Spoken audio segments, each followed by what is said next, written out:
This is probably the greatest thing that's happened to us from a commercial standpoint and from a tourism standpoint that the town of Poolesville could ever have. The grand opening of Crossvines in early June was a landmark day for the town of Poolesville.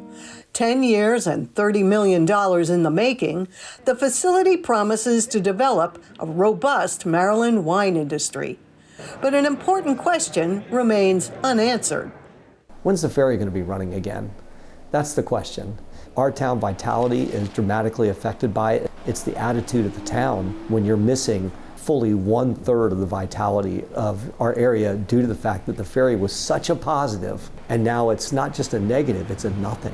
As a real estate agent, I've sold a number of homes, probably over a dozen, and a dozen matters in Poolesville. A dozen is a big number in Poolesville, of people that have just left because they cannot do the commute. All we've heard is that they cannot fill their spaces.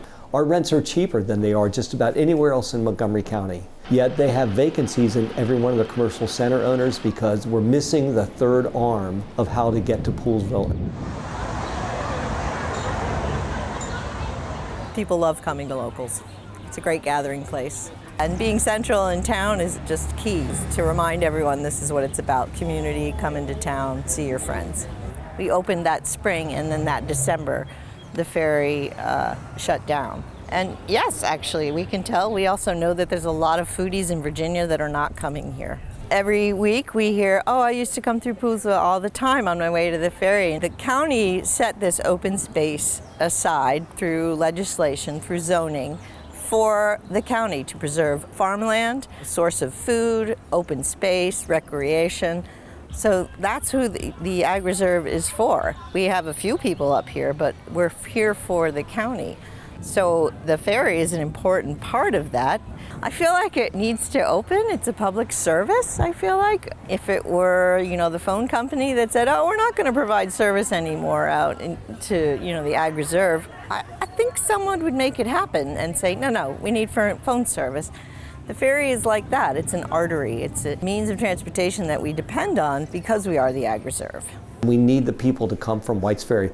Agritourism, commuter traffic, all of it helps. All of it makes us more vital in downtown Poolesville. And we're the only jurisdiction that's affected by it. Other people don't want traffic. We want that traffic. We need that traffic. Them coming to spend time in Poolesville makes it so that our residents can actually have a Dollar General that functions.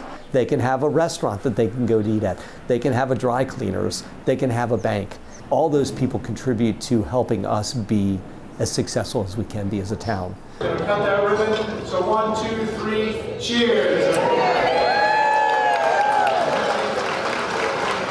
Poolesville residents hope the opening of Crossvines will act as a catalyst to end the White's Ferry stalemate.